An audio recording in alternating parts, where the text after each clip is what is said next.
नमस्कार, मैं आपकी दोस्त अंजलि। आखिर बिहार के गया में क्यों नहीं उगता तुलसी का एक भी पौधा? क्यों ब्राह्मण कभी संतुष्ट नहीं होता? फल्गु नदी सिर्फ नाम की नदी है।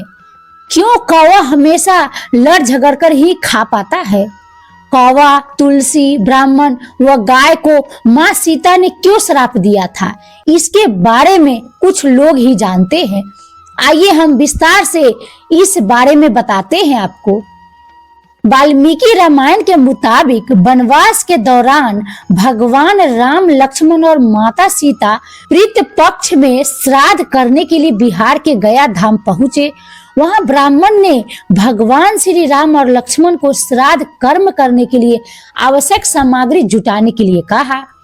इस पर भगवान राम व लक्ष्मण नगर की ओर सामान लेने के लिए निकल पड़े। ब्राह्मण देव ने माता सीता से आग्रह किया कि पिंड दान का समय निकलता जा रहा है। यह सुनकर माता सीता की व्याग्रता भी बढ़ती जा रही थी, क्योंकि श्री राम और लक्ष्मण अभी नहीं लौटे थे। इसी दौरान दशरथ जी की आत्मा ने उन्हें आभास कराया कि पिंड दान का वक्त बीता जा रहा है। यह जानकर माता सीता असमंजस में पड़ गई। तब माता सीता ने समय के महत्व को समझते हुए यह निर्णय लिया कि वह स्वयं अपने ससुर राजा पिंड दान करेगी। उन्होंने फल्गु नदी के साथ साथ वट वृक्ष, कौवा, तुलसी, ब्राह्मण व गाय को साक्षी मानकर स्वर्गीय राजा दशरथ का पिंडदान विधि विधान के साथ किया। इस क्रिया के उपरांत जैसे ही उन्होंने हाथ जोड़कर प्रार्थना की, तो राजा दशरथ ने माता सीता का पिंडदान स्वीकार कर लिया।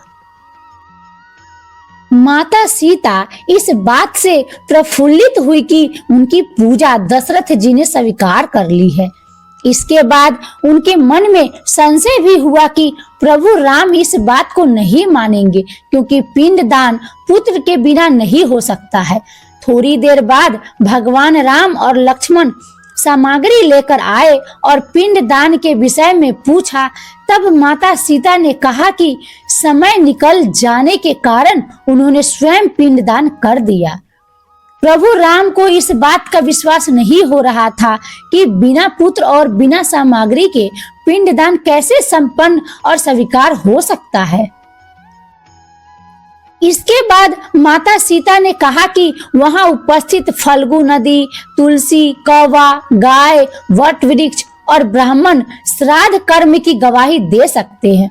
भगवान राम ने जब इन सब से पिंड दान किए जाने की बात सच है या नहीं पूछा, तब फल्गु नदी, गाय, कौवा, तुलसी और ब्राह्मण पांचों ने प्रभु राम का क्रोध देखकर झूठ बोल दिया कि माता सीता ने कोई पिंडदान नहीं किया है।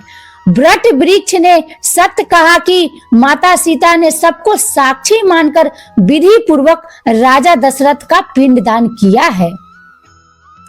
पांचों साक्षी के झूठ बोलने पर माता सीता ने क्रोधित होकर उन्हें आजीवन श्राप दे दिया। फल्गु नदी को श्राप दिया कि वह सिर्फ नाम की नदी रहेगी, उसमें पानी नहीं रहेगा। इसी कारण फल्गु नदी आज भी गया में सूखी है।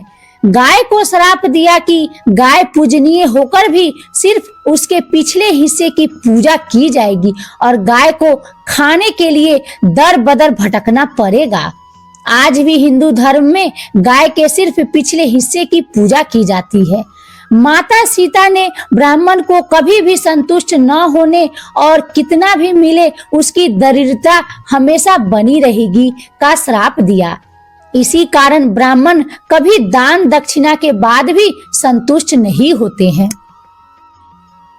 माता सीता ने तुलसी को श्राप दिया कि वह कभी भी गया की मिट्टी में गी।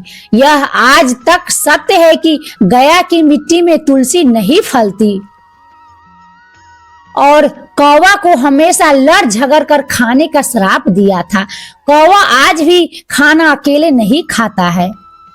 माता सीता ने जहां इन पांचों को श्राप दिया, वही सच बोलने पर वट वृक्ष को आशीर्वाद दिया कि उसे लंबी आयु प्राप्त होगी। वह दूसरों को छाया प्रदान करेगा। पतिव्रता स्त्री उनका स्मरण करके अपने पति के दीर्घायु की कामना करेगी। आई होप वीडियो पसंद आई होगी। पसंद आए तो ज्यादा से ज्यादा शेयर करें। मिलते हैं नेक्स्ट वीडियो में, तब तक के लिए खुश रहिए, खुशियां बांटते रहिए। राम जी आप सबको सदा खुश रखेंगे।